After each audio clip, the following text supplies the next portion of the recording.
concerne, je préfère de beaucoup ce que nous avons chanté hier. D'ailleurs, on va recommencer. Se canto che canto, canto pas per you, canto per mio che salente.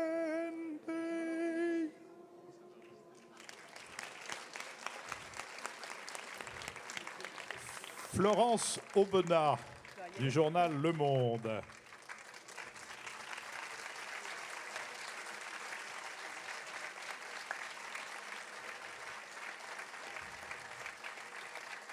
Joël Aubert, ancien directeur de la rédaction de Sud-Ouest et aujourd'hui éminent blogueur, et même ancien journaliste de l'Équipe. Et Laurent Mauduit, journaliste à Mediapart et précédemment au Monde, à Libération. Allez-y, laissez-moi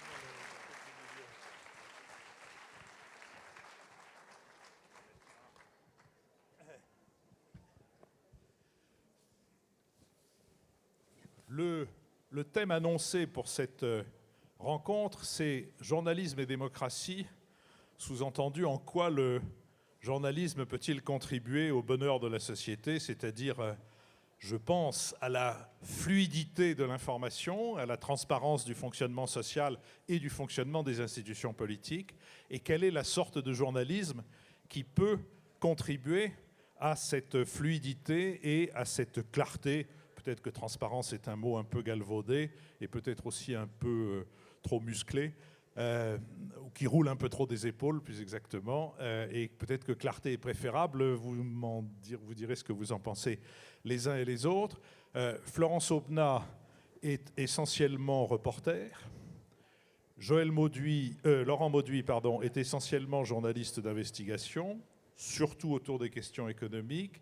Et Joël Aubert a été journaliste à l'Équipe, a été journaliste... Ah ben oui, mais c'est aussi du journalisme, et Dieu sait que s'il y a un domaine dans lequel la clarté pourrait être nécessaire, et la transparence pas si fréquente que ça, c'est bien le domaine du sport. Les exemples sont extrêmement récents, et c'est aussi dans le domaine de l'Internet, du 2.0, que Joël Aubert s'est illustré ces dernières années.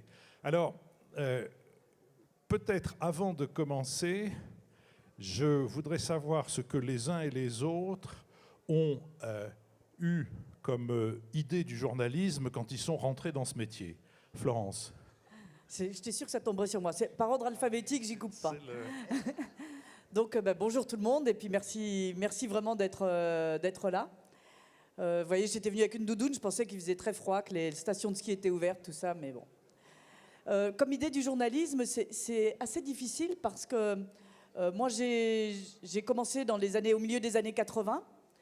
Et c'est vrai qu'en France, on a, dans notre biberon, j'allais dire, de jeunes journalistes, on a d'abord Zola. Alors, on a d'abord Zola, c'est-à-dire le J'accuse de Zola. C'est-à-dire qu'on a l'impression, je dis bien l'impression, que quand on va écrire un article, il y aura un avant-après. C'est-à-dire que ce J'accuse reste pour nous un espèce de phare parce que, voilà, il a osé, il a fait, il a écrit son article, il a été traîné devant un tribunal, mais Dreyfus a fini par revenir de l'île du Diable, comme vous connaissez l'affaire, bien sûr. Donc ça, c'est la première des choses. La seconde des choses, ça c'est la toile de fond. Le reste, c'est... moi, je suis journaliste, principalement reporter. Et comme image de reporter, ça a tout de suite été ce que je voulais faire. Comme image de reporter, on en a une, en tout cas on en avait une dans les années 80, qui ne me convenait pas du tout, en tout cas j'avais du mal à m'y voir, qui est, alors vous le connaissez, vous l'avez vu dans tous les films américains, c'est ce grand type plutôt blond, en gilet multipoche, qui rampe dans la boue et qui a dans l'oreille son téléphone satellite et qui appelle sa femme en disant « Chérie, je t'aime, mais attention, une bombe est en train de me tomber dessus ». Et il envoie son papier au Washington Post. Donc c'est ça, grosso modo, l'image du grand reporter. C'est quelqu'un qui travaille principalement à l'étranger et principalement dans des situations violentes. Et mon image à moi était davantage celle d'un type comme Günther Wallraff.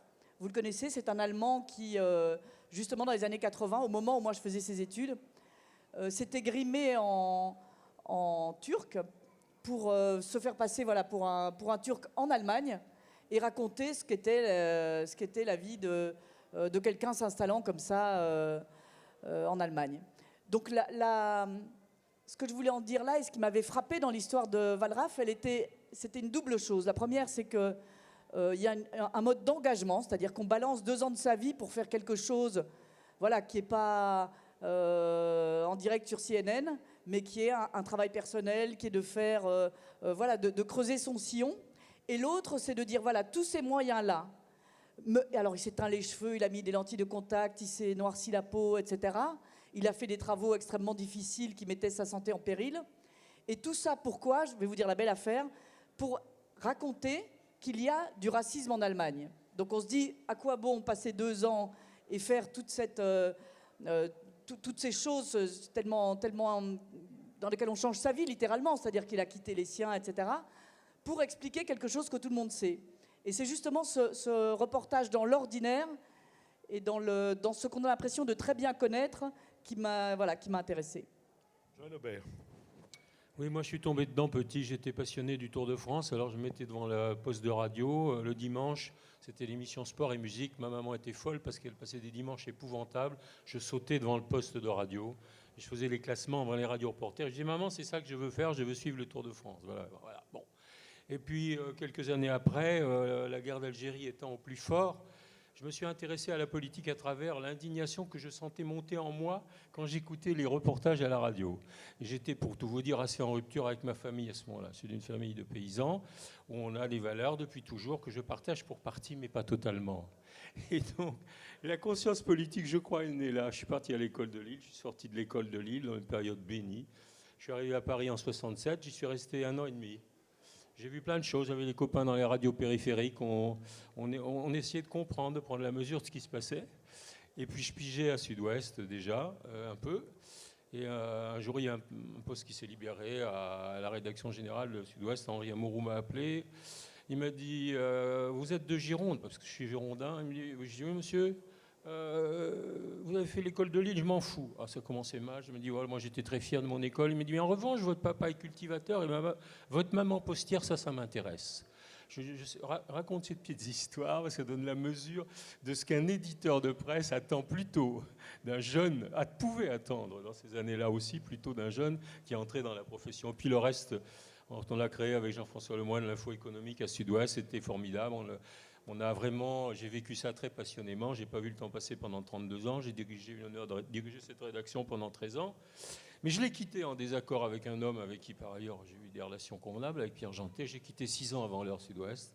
Et je me réjouis de l'avoir quitté, puisque j'ai le bonheur aujourd'hui de faire mon métier avec des jeunes gens qui ont entre 25 et 30 ans. J'ai créé un site d'information qui s'appelle acquis.fr, que je porte haut et clair, parce que je vous expliquerai d'un mot tout à l'heure. Pourquoi ?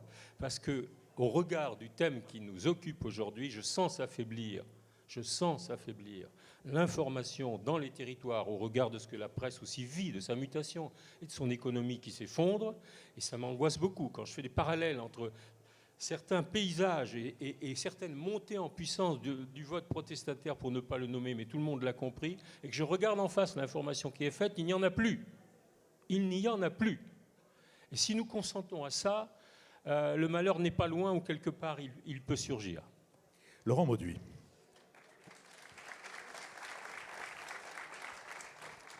Écoutez, le regard sur mon métier a évolué au fil des ans, mais donc au départ, quand j'étais jeune, j'avais une vision un peu romantique, mais qui recoupe pour l'essentiel ce qui est aujourd'hui ma conviction. C'est que le métier de journaliste devrait avoir un rôle, je dis devrait parce que malheureusement les évolutions ne sont pas toujours celles-là, un rôle majeur au sein de la démocratie. La presse doit être un acteur, un vecteur de la démocratie. Et donc quand j'étais jeune, j'avais cette vision romantique que je pointais, parce que je me disais je vais être journaliste, et mes idéaux, c'était, ou les personnages qui incarnaient ça, c'était John Reed qui raconte la révolution mexicaine ou ensuite la révolution russe, c'est un Jack London qui raconte la guerre civile espagnole, ou c'est un Albert Camus qui fait entendre 3 ans avant Le Monde son indignation à l'égard de la torture en Algérie. Donc c'est ça mon rêve, c'est ça mon ambition professionnelle. Et je me dis quand je suis jeune, tiens, Pour les journalistes, il y a un seul bien précieux, décisif, qui est leur indépendance. Que les journalistes ne soient prisonniers que de leur propre médiocrité. C'est déjà bien assez. Et donc, mon idéal professionnel, ça a été aller vers l'IB. J'ai passé avec Florence des jours professionnels très, très heureux à l'époque où c'était encore le grand Libé, et ensuite le Monde. Et le monde dont je rêvais, c'était le monde d'Hubert-Beuve-Méry. C'était le monde... En fait, le Monde n'avait rien inventé du tout. C'était le monde qui avait mis en pratique les principes du Conseil national de la résistance. Comme disait Beuve-Méry, loin de la presse d'industrie, loin de ce qu'était la presse affairiste de l'entre-deux-guerres. C'était ça mon rêve. Hein. Et si je raconte mon cheminement en 2 mots, ça a été, et je me dis que c'est sans doute une partie de l'histoire de notre génération, c'est l'histoire d'un rêve brisé. J'ai le sentiment que toute la presse française s'est construite à la Libération sur un modèle d'indépendance, l'application du programme du CNR, les jours heureux, ça a à voir avec notre débat. Les jours heureux, et si vous regardez le programme des jours heureux, il y a 2 parties. La première partie, c'est les mesures immédiates de lutte contre l'occupant en Asie. Puis la seconde partie, c'est quel monde construire, quelle démocratie construire. Et la 3e ou 4e mesure, c'est une presse indépendante des puissances financières. Et le programme rajoute également des puissances étrangères. C'est évidemment pas une notation xénophobe, c'est encore une fois l'allusion à l'occupant en Asie. Moi, c'était ça mon rêve, et toute la presse se construit sur ce modèle. Le Monde, en créant un journal propriété de ses journalistes, le Courrier Picard crée une SCOP. Dans 1000 configurations juridiques, la presse nationale ou régionale s'est construite à la Libération sur ce modèle. Or, si je raconte mon cheminement, ça a été un rêve, pour une part, brisé. C'est que l'aspiration que j'avais quand j'étais jeune, de n'être prisonnier que de ma propre médiocrité, mais d'essayer de travailler honnêtement. Pas être une figure de splendeur et misère des courtisanes, travailler sereinement, honnêtement. C'est pour une part l'aspect, je trouve, terrible de l'histoire qu'on a vécue, notamment sous les années Sarkozy, mais ça perdure aujourd'hui, je trouve. C'est une presse qui a été abîmée, croquée par des oligarques.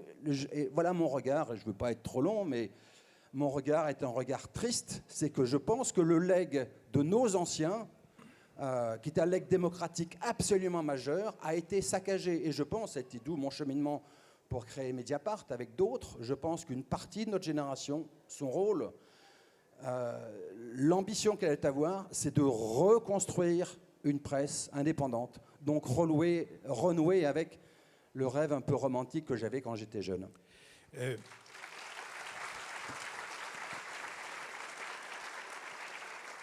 Je voudrais vous soumettre 2 observations, parce que je ne suis pas tout à fait d'accord avec ce que vient de dire Laurent Mauduit. Le Monde de Beuve-Méry a inventé quelque chose. Cette presse libre de l'influence étrangère et de l'influence des puissances financières était une nouveauté. Et Jean-Noël Jeannet a très bien montré dans l'un de ses livres comment la presse de l'avant-guerre était la presse la plus corrompue qu'on ait connue. La tradition, et c'est l'une des 2 objections, en tout cas l'une des 2 réflexions que je voudrais vous soumettre, la tradition de la presse française, ça n'est pas vrai pour le reste des presses européennes, c'est une tradition de relations incestueuses avec tous les pouvoirs. Depuis la Gazette de Théophraste Renaudot, qui était fabriquée dans l'antichambre de Richelieu, jusqu'au temps de l'avant-guerre ou jusqu'au journal du Comité des Forges, et jusqu'à des journaux encore bien plus vulgairement corrompus que l'ont été ceux-là. Tous les journaux qui ont été payés par la Russie au moment des emprunts russes, tous les journaux qui ont été payés, qu'on a pu découvrir au moment du scandale de Panama, etc. La tradition de la presse française, si on met à part une parenthèse heureuse qui a été grosso modo entre 1945 et 1975, moment auquel la presse s'est cassée la figure, et d'ailleurs en grande partie parce qu'elle avait choisi un mode de gestion qui était totalement aberrant et qu'elle a payé elle-même, ça c'est la première observation, peut-être objection que je voudrais vous faire. Et il me semble en tout cas qu'il faut courir avec ce handicap-là. Et le deuxième handicap, je rebondis sur ce qu'a dit Florence à propos de Zola. Oui, en effet, il y a une espèce de Zola-manie chez un certain nombre de jeunes filles et de jeunes gens qui rentrent dans la presse, sauf qu'il me semble que tous oublient que le travail de Zola a été un travail de journaliste. C'est-à-dire que Zola n'a pas écrit « J'accuse le gouvernement d'être méchant ».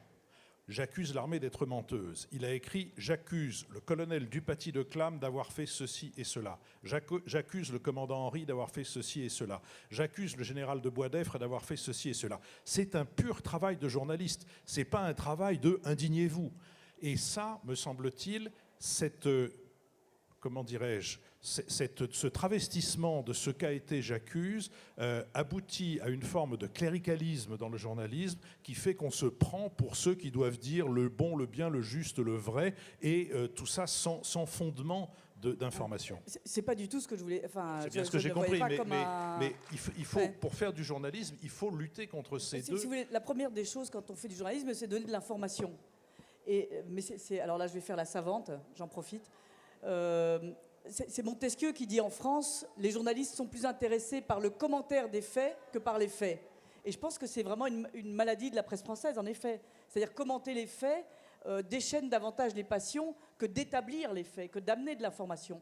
Or, le cœur du métier, c'est exactement ça, c'est de dire voilà ce qui s'est passé, voilà ce qu'on peut établir, voilà ce que... Mais c'est assez étonnant et on est raillé par toute la presse européenne à ce propos-là. Parce que vous vous souvenez, tout au début de l'arrivée de Nicolas Sarkozy au pouvoir, il y avait eu un épisode assez folklorique, j'allais dire, où on a l'impression, il est avec Poutine, on a l'impression qu'il a bu. Alors donc il y a une espèce de bande comme ça qui circule vaguement sur YouTube, où on se dit tiens, on dirait qu'il divague. Et ça n'a absolument aucune importance, c'est juste une image comme ça. Et la presse italienne commence son papier en disant une vidéo circule où on a l'impression que le président français a bu, qui ne circule bien évidemment pas dans la presse française parce que c'est une presse qui ne relaye pas ce genre de choses et qui ne critique pas les puissants. Donc c'était raconté comme quelque chose de tout à fait normal, naturel, etc. Et donc c'est vrai qu'il y a dans la presse française un problème d'autocensure, j'allais dire, qui a largement remplacé celui de la censure au sens traditionnel, j'allais dire. Joël Aubert. Mon sentiment, c'est que quand on fait l'aller-retour, comme j'ai fait pendant longtemps, entre... la tête à l'heure de la rédaction de Sud-Ouest entre Paris et... Il faut que vous le teniez assez près et sans le bouger, sans le faire... Oui, alors je suis assez nerveux, c'est pour ça que je le bouge, voilà. Pardon. Je vais m'arranger. Quand on fait pendant aussi longtemps des allers-retours entre Paris et le périmètre de la superstructure politique et puis nos territoires, on a une vision un petit peu différente, naturellement, du métier et de sa pratique. Ce qui ne veut pas dire qu'on n'est pas heureux d'envoyer des confrères... comme ce fut le cas à Sud-Ouest, qui s'appelle Ivarté et d'autres au bout du monde et qu'ils en reviennent avec des prix. Mais on essaie de vivre au plus près des gens et en effet de rendre compte. Et je voudrais juste faire une petite projection par rapport à ce que je disais tout à l'heure et à mon inquiétude, puisqu'on doit réfléchir malheur, bonheur. Moi, j'ai une très grande inquiétude par rapport à la démocratie, très grande. La mutation, elle est là, elle est phénoménale. La presse écrite l'a installée, ici, à Bordeaux, ici, ailleurs. Je ne parle pas de Nice Matin. Elle perd des lecteurs sur le papier chaque jour. Elle tente de les regagner pathétiquement, et parfois elle y arrive. Mais en tout cas pas à l'échelle de son économie, c'est pas possible. Sur le net, et tout ça, ça fait que ça s'affaiblit. C'est-à-dire que la capacité qu'on va avoir demain, alors je sais de descendre dans le concret, de rendre compte avec continuité, avec souci de vérité, avec mise en perspective, avec présentation des acteurs, capacité qu'on va avoir de rendre compte de ce qu'est la vie du grand pot, de l'agglo de Pau, avec tout ce que ça veut dire dans le périmètre institutionnel qui change, ou à Bordeaux. Il va falloir des journalistes pour le faire, il va falloir du temps pour le faire, il va falloir des moyens pour y arriver. Or, l'enjeu me paraît extrêmement important, car je le dis, et je le dis en présence d'hommes politiques que je respecte, mais le problème de fond majeur, et partout je le sens venir, c'est qu'au lieu et place d'une information indépendante et libre, vous aurez de la communication politique. Elle est là, elle s'installe partout. Et c'est normal qu'une collectivité veuille faire savoir ce qu'elle fait, mais elle le fait avec ses mots à elle, avec ses outils à elle. Et comment une presse qui s'affaiblit de plus en plus, qui est sous-capitalisée, parce qu'il faut dire les choses, et qui malgré tout veut rester indépendante, comment elle fait pour s'en sortir? C'est un défi considérable. Voilà. Pour la première fois, il y a 3 ans, le nombre d'étudiants désirant être inscrits dans des formations de communication a dépassé le nombre d'étudiants désirant être inscrits dans des formations de journalisme. Laurent Mauduit. Je n'ai pas bien compris le désaccord que nous avions, donc je vais préciser ma pensée, on verra s'il y a un désaccord.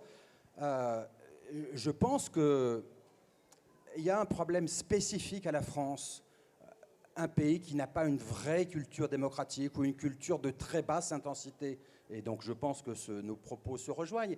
Il y a des pays où on comprend bien que la démocratie est un modèle décisif dans lequel la presse doit jouer un rôle majeur. Pensez par exemple au bagage culturel américain. Thomas Jefferson c'est lui qui a écrit la Déclaration d'indépendance. Dans la Déclaration d'indépendance, l'ambition de la société démocratique américaine qui se forge doit être de contribuer autant qu'il est possible au bonheur. Et le même Thomas Jefferson défend l'idée que la presse doit jouer un rôle majeur. Il écrit de France, en 1785, une lettre à un ami américain dans lequel il dit « Si j'avais à choisir un pays avec un gouvernement et pas de presse, ou un pays avec une presse et pas de gouvernement, je choisirais la seconde solution. » Et du coup, vous comprenez bien la fonction du premier amendement américain. La liberté d'expression et la liberté de la presse est un rouage majeur de la démocratie. La culture française est totalement à l'inverse et explique l'exception française au point de vue démocratique et le caractère, d'une presse en partie aux ordres. Vieille histoire, longue histoire, et nous sommes d'accord là-dessus. Si on prend par exemple la société du Second Empire, c'est exactement identique à ce qu'on a vécu sous les années Sarkozy. Exactement identique.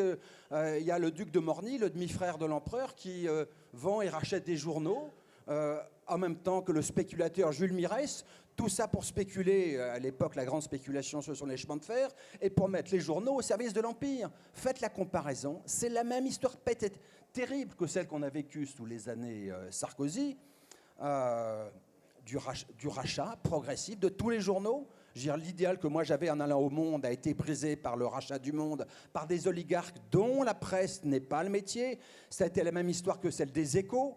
Allez comprendre pourquoi aucune investigation, pourquoi est-ce qu'il n'y a pas de tradition économique d'investigation en France dans les affaires financières, pas seulement.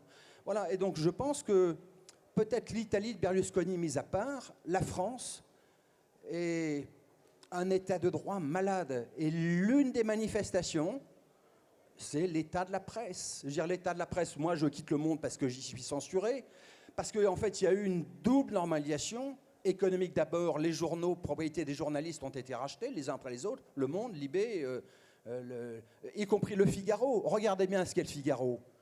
Le Figaro de Dassault est une régression démocratique par rapport au Figaro de Hersan. Hersan, la gauche, pendant les années 70, ne l'aime pas, le baptise le papivore parce que la liberté de la presse se contracte au gré de ses acquisitions.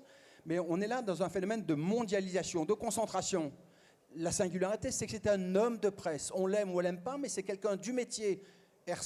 Dassault, quand il rachète la Soc Presse, dont Le Figaro, ça n'a plus rien à voir. C'est un sénateur de l'UMP dont le métier n'est pas la presse, qui a par ailleurs pour avocat un dénommé Nicolas Sarkozy pour régler sa succession. On est dans une situation de consanguinité malsaine, ce qui fait qu'il y a des gens courageux qui se bagarrent, des journalistes courageux qui font leur travail la tête haute, mais dans un univers qui est indigne d'une démocratie.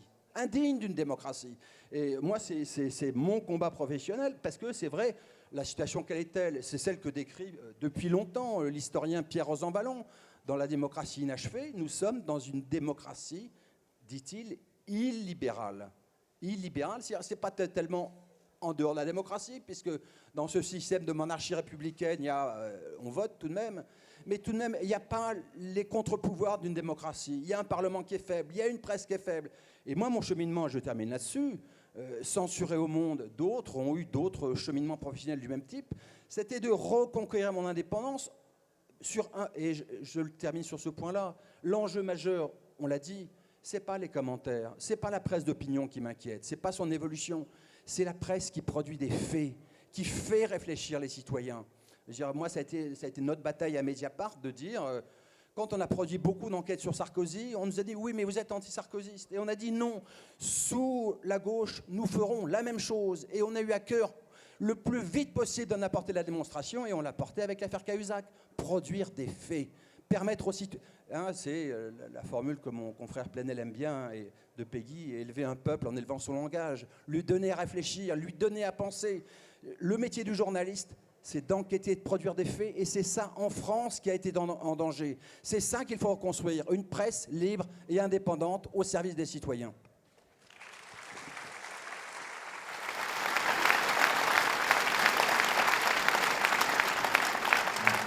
Mon objection tout à l'heure était une objection de détail. C'était sur le point de savoir si Beuve et son équipe avaient ou n'avaient rien inventé. Pour moi, oui, ils ont inventé précisément cette presse qui était libre des puissances étrangères et des puissances financières. Mais en effet, nous sommes dans une société de cours, et nous sommes restés une société de cours, quelle que soit sa forme institutionnelle. Et dans cette société de cours, le journalisme est resté en grande partie ce qui est décrit dans Maupassant avec Bellamy, ce qui est décrit dans Balzac, et même ce qui est écrit dans Maurice Druon, à travers un journaliste qui devient chef de cabinet, directeur de Maurice Druon, l'ami de François Bayrou. Et en même temps, aujourd'hui, la situation est qu'un certain journalisme d'investigation, dont Mediapart est la partie la plus éclatante et la plus vue, sans doute la plus suivie, a recommencé à exister. Mais je vais faire une objection qui est que dans cette société de cours, le journalisme en général s'intéresse aux puissants, s'intéresse aux grands appareils d'État et s'intéresse à la société, je dirais, des dirigeants. La société civile ne fait pas l'objet de l'intérêt, mais je ne demande qu'une chose, c'est qu'on me démontre que j'ai tort. La société civile ne fait pas l'objet de l'intérêt des journaux, et au fond, le reportage est très souvent un genre considéré comme assez mineur. Quand je suis rentré, moi, à l'Express, c'était assez tard, après avoir fait d'autres choses, et j'avais demandé à Jean-François Revel, qui m'avait confié un éditorial, de pouvoir aller faire des reportages. Il m'avait dit, écoute, personne ne te connaît, je viens de t'embaucher, je ne veux pas donner l'impression que j'ai embauché un type pour faire tout et n'importe quoi, donc tu fais tes éditoriaux sous ton nom et tu choisis un pseudo pour faire tes reportages. Donc je fais des reportages sous un pseudonyme, et notamment j'avais fait un long reportage sur l'ouverture du Forum des Halles et tout ce qui pouvait se passer derrière. Et puis un jour, sortant d'une cheminée du Forum des Halles, à 6h du matin, je tombe sur un confrère dont je ne veux pas savoir d'où il sortait, qui était avec moi à l'Express. Il me dit, qu'est-ce que tu fais là? Je lui dis, voilà, le type qui signe un tel, c'est moi. Et il me regarde, il me dit, comment t'es rentré comme éditorialiste et tu fais des reportages et tu vas finir en faisant les commissariats. Ce qui était vraiment, c'était le fond du panier, quoi. J'avais la chance de ne pas avoir dû aller crotter mes chaussures, et je trouve que cette position n'était pas caricaturale, qu'elle est très partagée dans la presse. Et comme vous avez été l'un et l'autre directeur ou directeur adjoint en ce qui concerne Laurent Mauduit, de rédaction importante, et comme Florence, elle, est reporter et a attiré les lecteurs des journaux dans lesquels vous avez écrit, mais aussi les lecteurs des livres, puisque vous venez de publier le recueil de vos articles du Monde, de reportages du Monde. J'aimerais avoir votre point de vue sur... Moi, il me semble qu'il n'y aura de presse réellement remplissant sa fonction que quand il y aura à la fois cette presse d'investigation et cette presse de reportage qui décrit la société, qui la rend intelligible et donc, éventuellement, si on le souhaite, modifiable. Et j'aimerais donc avoir votre point de vue sur la position que le reportage occupe dans la presse française. Celui qui veut commencer, commence. Joël. Vous voyez manifester bruyamment à côté de moi. Non, pas bruyamment. Simplement, je partage tout à fait ton analyse. Je pense que c'est ça, c'est les deux pôles. Il faut naturellement être au plus près des gens, de la société civile. Nous nous y efforçons. Moi, je vis une expérience aujourd'hui qui est celle-là. Nous allons dans les territoires voir un couple d'agriculteurs qui se lance dans l'agriculture bio avec toutes les complications que ça représente, et en même temps qui y croient, qui se bat. On met en avant ce qu'ils font, on explique comment ils conquièrent de nouveaux marchés, dans quel réseau ils installent leur travail, et comment d'ailleurs le net peut les y aider. On va voir aussi à la Banque alimentaire à Bordeaux pourquoi il leur manque 800 tonnes pour faire face aux besoins qui vont grandissant aujourd'hui. Je dis, on est au cœur de la société. On va voir aussi dans une communauté d'agglos... Joël, pardon, mais ça, c'est ce que vous faites aujourd'hui, oui, indépendant sur Internet et sous votre chapeau, si je puis dire. Mais quand vous étiez directeur de rédaction de Sud-Ouest, quelle place avaient ces reportages-là dans le journal? J'ai eu l'honneur pendant des années de piloter un service de reportage. Je ne vais pas égrener les noms ici de ceux que vous connaissez. Ils s'appellent... Ils sont appelés Guilbeault, Jean-Claude, j'ai fait mes premiers pas avec lui, il s'appelle Veilleté, il s'appelle Yvarté, et aujourd'hui je suis heureux d'ailleurs de constater que ce grand journal, dont je ne suis pas toujours d'accord avec sa ligne éditoriale, surtout quand il enterre des bébés qui ne sont pas morts, mais enfin ça c'est autre chose, le fait divers domine absolument... C'est un peu de précipitation. Ouais, non, moi ce que je veux dire c'est je défends l'idée, j'ai pas de mal à le faire, qu'on est dans la fait diversisation absolue de l'info, et que c'est l'abêtissement d'une société. Voilà, c'est le renoncement C'est le renoncement à aller au-delà. Au-delà. Bien. Le reportage, nous l'avons défendu, illustré. Ça continue moins qu'avant pour les raisons économiques. Et dans le projet, j'en parle une seconde, dans le projet qui est le nôtre, là, on va créer un acquis plus sur l'ensemble de l'Aquitaine où il va y avoir cohabitation de ce journalisme de proximité que je décrivais avec le reportage. Avec le reportage. Je veux par exemple qu'on soit capable de prendre position à travers un travail qu'on aura fait sur est-il possible aujourd'hui, au moment de la réforme qu'on nous annonce institutionnelle, d'avoir 2 administrations dans ce pays pour gérer les collèges et les lycées. Eh bien, on va aller voir les gens, on va montrer leurs contradictions, on va faire apparaître que si la société veut progresser, il faut aussi qu'on soit capable de dire les choses en face. Florence.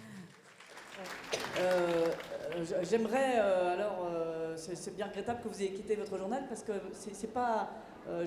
J'adore le reportage, je détesterais faire un autre métier que celui-là et j'espère pouvoir le faire encore longtemps. Donc c'est vraiment mon but.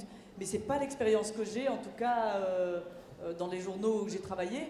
Alors évidemment, si on prend ce qui est déclaré, on est tous à fond pour le reportage, c'est formidable, on va y aller, bien évidemment, il est urgent de prendre un billet d'avion, etc., etc. Dans la réalité, et quand bien même vous seriez au bout du monde, c'est ça qui est terrible, c'est-à-dire qu'on va bien envoyer quelqu'un parce que, comme on dit, il y a cette expression qui est terrible dans la presse qui s'appelle planter le drapeau. Donc vous allez dans une Syrie, une Libye ou n'importe où, on vous dit, voilà, fais un premier papier pour planter le drapeau. Ça veut dire pour montrer que le journal a les moyens d'envoyer quelqu'un et l'a fait. Mais dès le second jour, une fois le drapeau planté, on vous dit, bon, bah, qu'est-ce que tu vas nous faire pour donner un peu de couleur ? Donc voilà, on a déjà baissé d'un cran. Et petit à petit, vous vous rendez bien compte, et je défie quiconque de voir l'inverse, c'est qu'en taille, le reportage va petit à petit devenir de plus en plus court par rapport à une analyse parfois aléatoire, à des gens. Et preuve de cela, il y a cet épisode que certains d'entre vous connaissent peut-être bien, qui est celui de Timișoara. Donc vous vous souvenez, en Roumanie, donc à la chute de Ceausescu, tous les grands journaux et tous les journaux en général, enfin autour du monde, avaient envoyé bien sûr un journaliste en Roumanie parce que c'était la chute du mur et que les uns après les autres, comme des dominos, les régimes s'écroulaient. Et à Libération, c'est à l'époque où j'étais, donc j'en m'en tiendrai à cet exemple-là, en tout cas je l'ai vu de mes yeux. On avait un envoyé spécial sur place qui nous dit, voilà, on a découvert des corps, mais on ne sait pas, il y en a 4 ou 5, c'est assez, l'affaire est confuse, etc. Et il envoie un papier en ce sens. Voilà, il y a quelques corps, ça paraît ancien, etc. Et c'est ça le reportage quand on y est, c'est-à-dire que vous avez une visibilité faible, mais ce que vous voyez, vous le voyez bien, c'est-à-dire que vous avez vraiment cette expertise sur place. Et malheureusement pour nous tous, une agence de presse a publié des informations contradictoires à celles-là, qui étaient des centaines de corps, habillés comme ci ou comme ça, etc. Et tous les journalistes, tous les rédacteurs en chef de Paris, et vraiment tous, y compris à Libération où j'étais, ont changé les articles de leurs envoyés spéciaux. C'est-à-dire que le type qui était sur place, qui était reporter, on a changé, on a barré 3 cadavres et on en a mis 500 ou je ne sais plus combien. Et donc vraiment, les journaux se targuent d'envoyer des gens, ils le font, mais malheureusement, quand vous êtes là-bas, on vous demande plusieurs choses, en général assez contradictoires. On vous dit, écoutez, tu es là-bas, mais tu dois savoir absolument tout ce qui s'y passe. Je vais vous raconter une petite histoire très brève sur moi, ce qui m'est arrivé par exemple, mais des histoires comme ça, on en a plein tous. J'étais en Afghanistan, au moment, vous savez, où les Américains sont rentrés à Kaboul, provoquant le départ des talibans en réaction, en réaction au 11 septembre, puisque le régime des talibans avait abrité des camps qui abritaient eux-mêmes Ben Laden. Donc voilà, les Américains rentrent dans Kaboul, et vous vous souvenez, l'image qu'on avait de ce pays-là, c'était ces femmes voilées, entièrement voilées de bleu, donc ce terme de burqa qu'on apprenait à ce moment-là, et qui était le symbole du régime des talibans. Et donc j'arrive à Kaboul, le régime vient de tomber, et j'ai un coup de fil du rédacteur en chef de Paris qui me dit, voilà, écoute, on est très surpris parce qu'on est déjà au 2e jour de l'arrivée des Américains, et on voit toujours des femmes avec des burqas. Alors qu'est-ce qu'elles font ? Elles ne se sont pas libérées. Alors qu'est-ce que c'est que cette histoire ? Alors, bon, vous êtes sur place, vous dites, bon, écoute, je sais pas, là... Peut-être que c'est pas si facile, peut-être que la libération, c'est pas simplement quand quelqu'un est entré chez vous et vous... Voilà, Ah non, non, non, non, non, j'ai lu un article très intéressant dans tel autre journal qui nous explique que les femmes gardent leur burqa parce que il reste les talibans en ville, cachés, etc. Et les femmes qui l'enlèvent, on les vitriole. Donc, est-ce que tu peux nous faire un article là-dessus? Alors, je dis, ah ben, si vous voulez, enfin, en tout cas, je peux faire une enquête, ça c'est sûr. Et donc, me voilà partie dans Kaboul, cherchant des femmes qui me disaient, alors, qu'est-ce qu'on fait dans ces cas-là? Il ne s'agit pas d'aller interviewer sa consoeur qui a fait l'article, mais de chercher. Alors, on fait le tour des hôpitaux, y a-t-il des femmes qui ont été vitriolées? On fait le tour des associations, on essaie de voir un petit peu, voilà. Et donc, ça met beaucoup de temps. Et arrivé à ça, je ne trouve rien. Donc, mais en revanche, des femmes disent, si, bien sûr, c'est arrivé. Moi, j'ai une cousine qui a été vitriolée, etc. Et chaque fois que j'essayais de vérifier l'information, je n'y arrivais pas. C'est-à-dire, on me disait, si, elle a été vitriolée. Je disais, mais elle est où? Elle habite où? Ah non, je ne sais pas où elle habite, elle n'est pas là, etc. Donc, les mots étaient là, mais les faits n'étaient pas là. Donc, le journal, alors ça, le coup de fil de votre rédacteur en chef, il est clair. Il vous dit, bon, tu n'as pas trouvé, toujours rien, mais on est au 2e article dans le New York Times, mais qu'est-ce que tu fais, etc. Donc, vous êtes en faute, hein. Vous devez savoir, vous devez avoir fait, vous devez déjà avoir rendu les choses. Et au bout d'un moment, donc, voilà, on est sur place, et une femme me dit, bon, ça faisait 4 fois que je revenais la voir, je disais, mais qu'est-ce qui se passe? Et elle me raconte cette histoire, elle me dit, voilà, en fait, ce qui se passe ici, c'est quelque chose de simple. C'est que tu n'es pas la seule des journalistes à nous demander ça, et tout le monde vient nous dire, alors, vous n'enlevez pas vos burqas, qu'est-ce qui se passe, qu'est-ce qui se passe? Et à vous, les journalistes occidentaux, on ne sait pas quoi répondre. Et on a trouvé cette histoire de vitriol, parce que c'est celle que vous pouvez comprendre. Et donc, on la répète, etc. Mais en réalité, bien sûr que quand il s'est agi de mettre la burqa, en tout cas à Kaboul, nous avons toutes été persécutées. La plupart d'entre nous ne le voulaient pas. Maintenant que nous l'avons mis et que nous vivons avec elle depuis plus d'une dizaine d'années, évidemment qu'il devient tout aussi difficile de l'enlever, aussi bien qu'il était difficile de la mettre, et en particulier quand c'est quelqu'un venu de l'extérieur qui vous le demande. Donc laissez-nous faire notre chemin. Mais quand vous rappelez Paris et que vous leur expliquez ça, ils vous disent, bon, ben, tu t'inquiètes pas, on a repris l'article du New York Times. Donc voilà, et c'est ça la difficulté d'être reporter. C'est vraiment ça la difficulté. Donc tout le monde est à fond d'accord pour le faire, mais l'exercice est plus compliqué à appliquer. Je crois qu'on peut ajouter dans le cas de Tilly Chihara que le journaliste de l'idée qui était sur place était à moitié roumain et comprenait donc la langue. Et que quand il a téléphoné pour dire que ça partait complètement, ils étaient complètement cinglés, le rédacteur en chef de permanence qui l'a eu au téléphone lui a répondu « Arrête tes conneries, on l'a vu à la télé ». Ouais. Non, Laurent Mauduit. Oui, je réagis à la question initiale sur la distinction journalisme d'investigation ou journalisme de reportage. Personnellement, je n'aime pas trop catégoriser notre métier en plusieurs branches. La première chose, moi, qui me frappe et qui me choque, c'est d'abord cette définition même de journalisme d'investigation. Je le vis comme un pléonasme. Le journalisme devrait nécessairement être un journalisme d'investigation, de curiosité, de recherche. Et donc, chacun, en fonction de son tempérament ou de son talent, celui de Florence est grand, a, avec sa plume, des modes d'expression multiples. Mais d'abord, ce que décrit Florence est un journalisme de recherche. On vérifie, on passe par-dessus les rumeurs, on prend son temps, on essaie d'éclairer le plus précisément possible les lecteurs. Et donc, c'est vrai que parfois, dans une rédaction, ensuite, on voit des talents formidables. Et donc, il y a les goûts des uns et des autres qui font que la richesse d'un journal, c'est une rédaction composite avec des jeunes qui ont de la pugnacité, des vieux qui ont de la mémoire. Mais c'est un collectif. Et dans le collectif, le but de tous, c'est la recherche de l'information, prendre son temps, enquêter. Et donc, du coup, si je vous dis ça, pourquoi est-ce qu'en France, on catégorise journalisme d'investigation? Ça veut dire que, mais les autres font quoi? Parce qu'on ne se heurte pas aux mêmes obstacles, ne serait-ce que pour ça.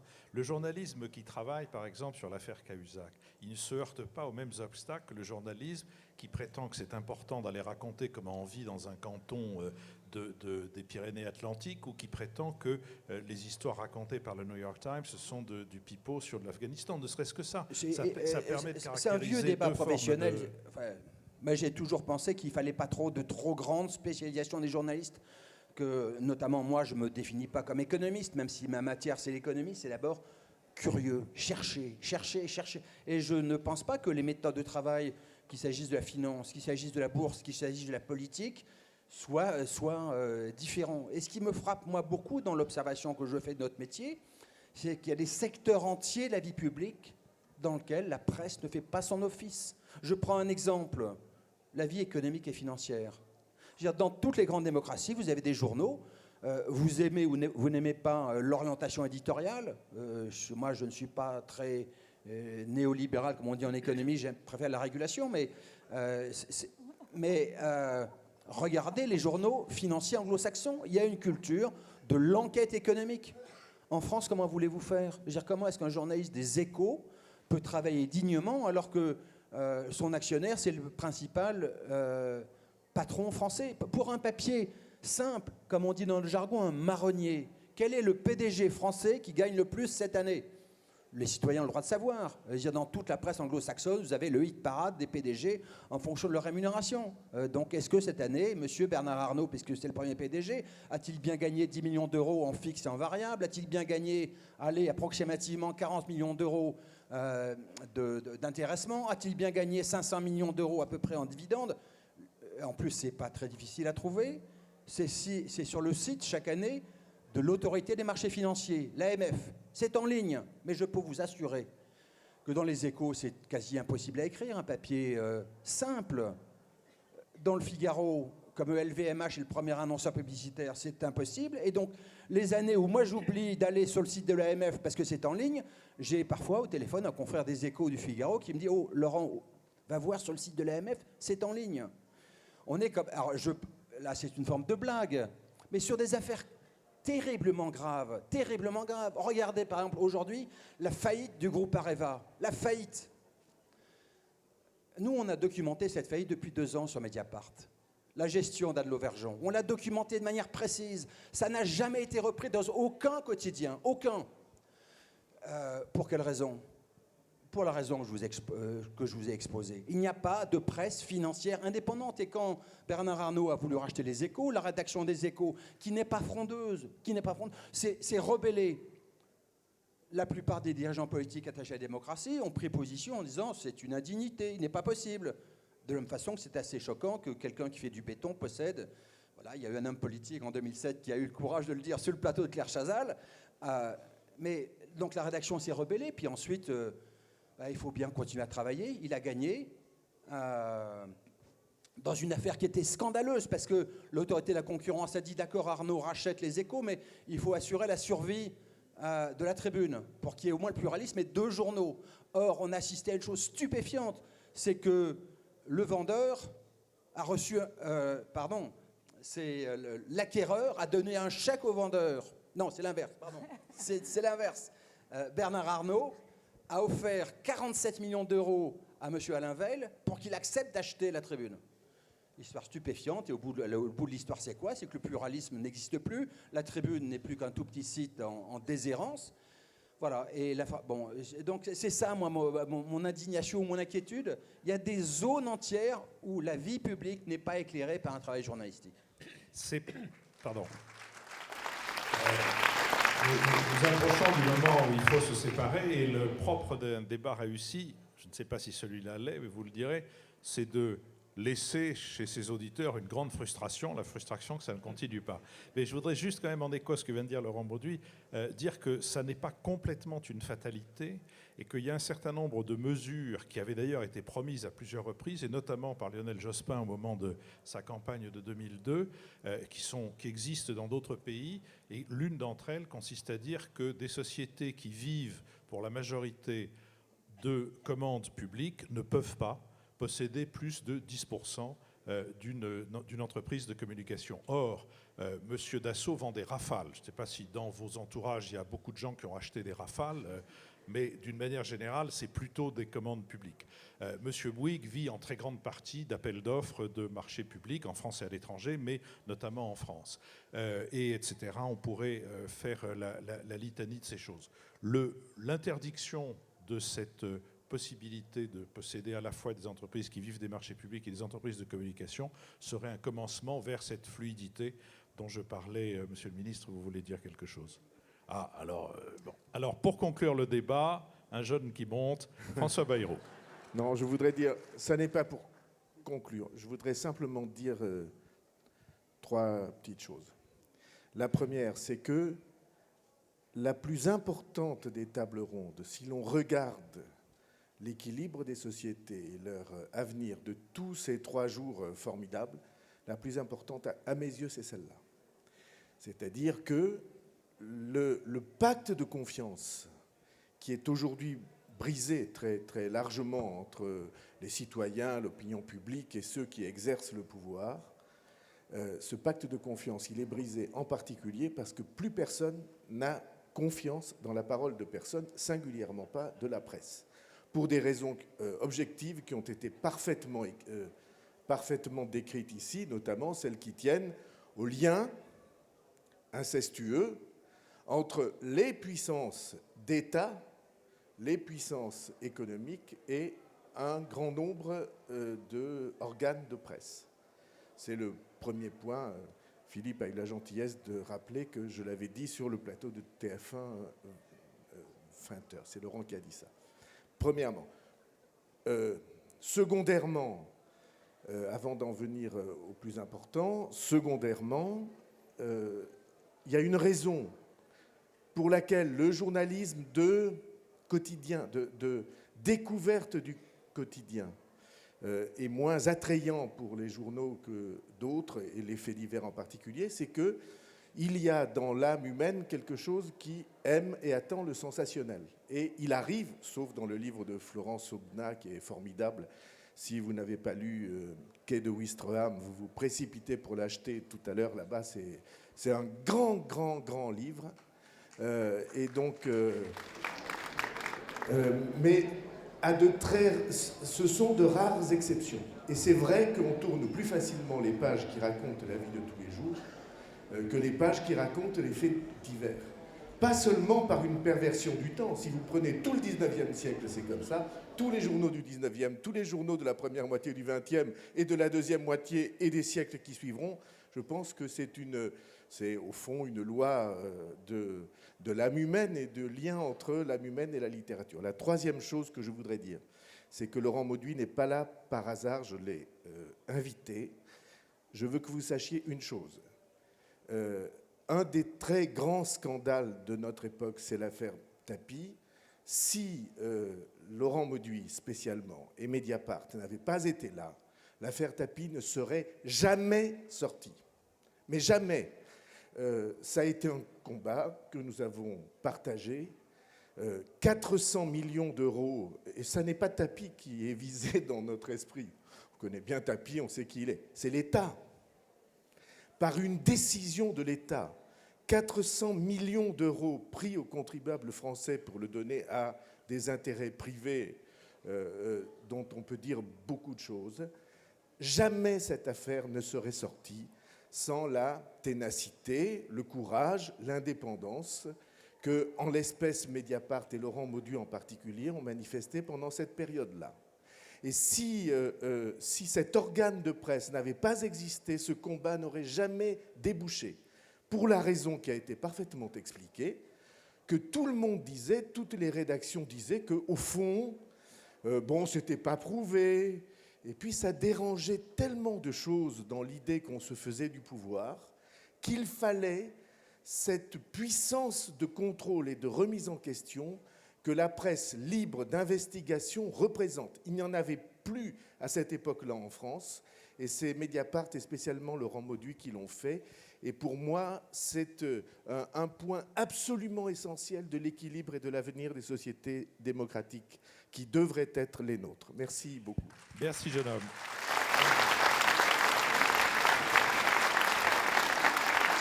et messieurs, merci à Florence, merci à Joël, merci à Laurent, et à moins que vous ne vouliez faire un petit nom. Malheureusement, il faut qu'on s'en aille parce que, voilà. Non, mais par contre, vous pouvez sans doute dans les divers endroits rencontrer les uns et les autres qui vont signer leurs ouvrages. Je vous ai bien refait un petit coup de ces cantos, mais ils ont remis leur musique de malheur. Par conséquent, à bientôt.